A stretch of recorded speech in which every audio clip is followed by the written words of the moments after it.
The night I won Miss Teen Zimbabwe, I really did think that my life was going to change, like for the best, but the complete opposite happened. Hi everyone, welcome back to my channel. And in today's video, I'll be taking you on my journey of when I was crowned Miss Teen Zimbabwe. So, where to start? I've always wanted to do modeling.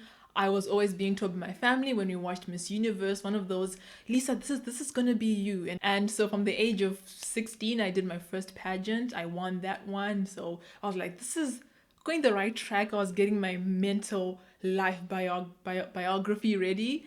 And then I did another pageant when I was 18. I did another pageant.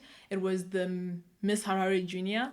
I was second princess, which is like third basically, but I was like, all queens have a downfall. That's fine. I'm gonna be fine. And then one of my friends around 2017, 16 sent me the flyer for the Miss Teen Zimbabwe, and they're like, oh my gosh, you should do this. And I was like, yeah, I should. This is it. This is it. And I went for the auditions. I was nervous, but the auditions went well.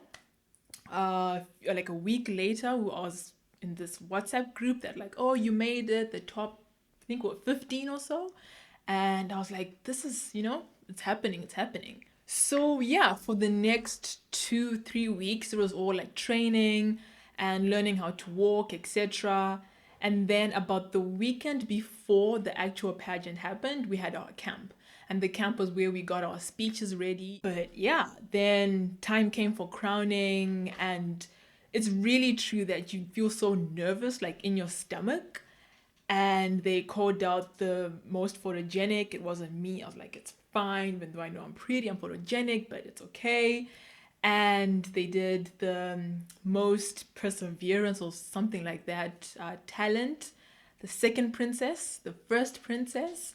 And then they said, and your Miss Teen Zimbabwe 2016 to 2017, Melissa Chimbotza, contestant number something, two, I think. I think I was number two.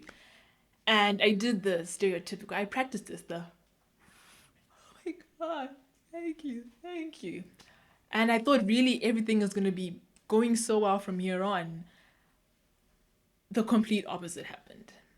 The following day after that, the congratulatory messages were coming in, and it was still that hype.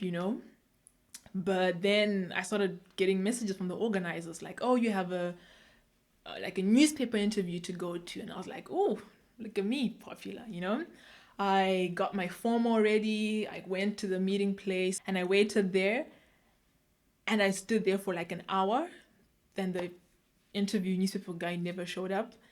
An hour, 30 minutes, I bought myself a snack, and eventually the organizer for the pageant and the newspaper guy arrived, asked me a few questions, I answered them, and that was it.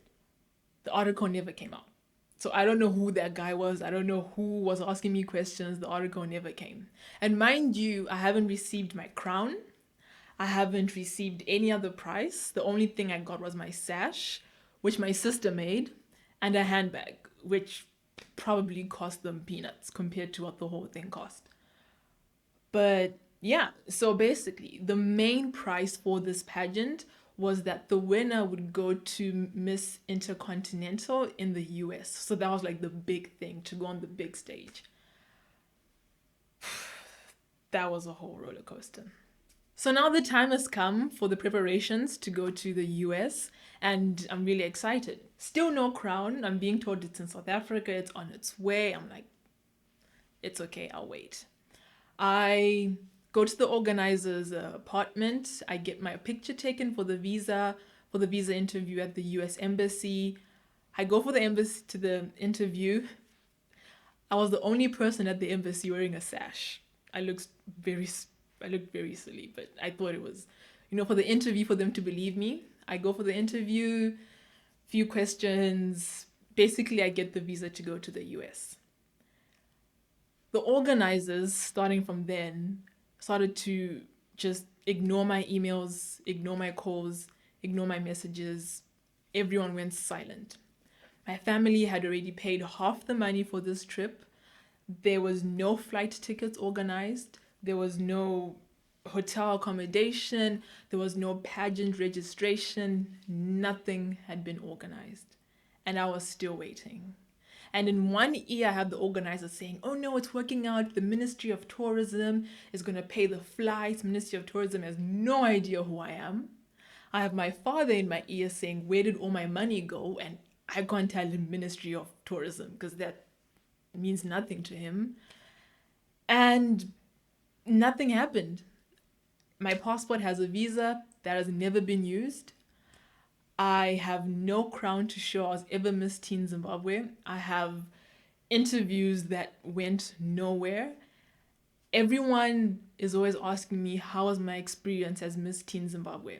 I get messages from little girls in high school that are like, oh my gosh, I'm friends with your sister. I also want to do modeling. How was Miss Teen Zimbabwe? And it's a bit heartbreaking to tell them, I can't tell them that, oh, this is an amazing thing because I can't.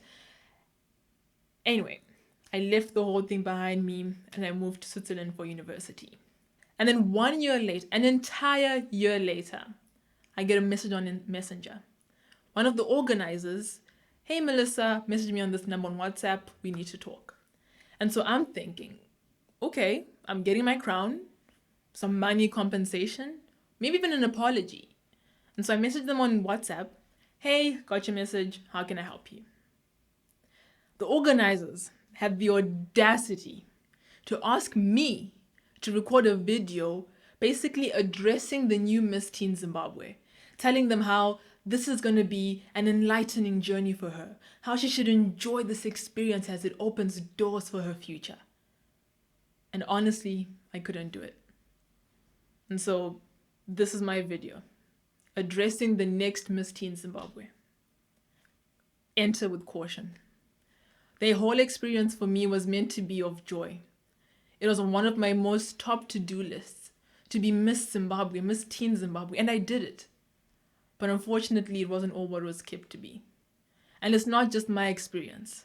I've had Miss Teen Zimbabwe's that have come after me, message me and ask me, did you also experience this?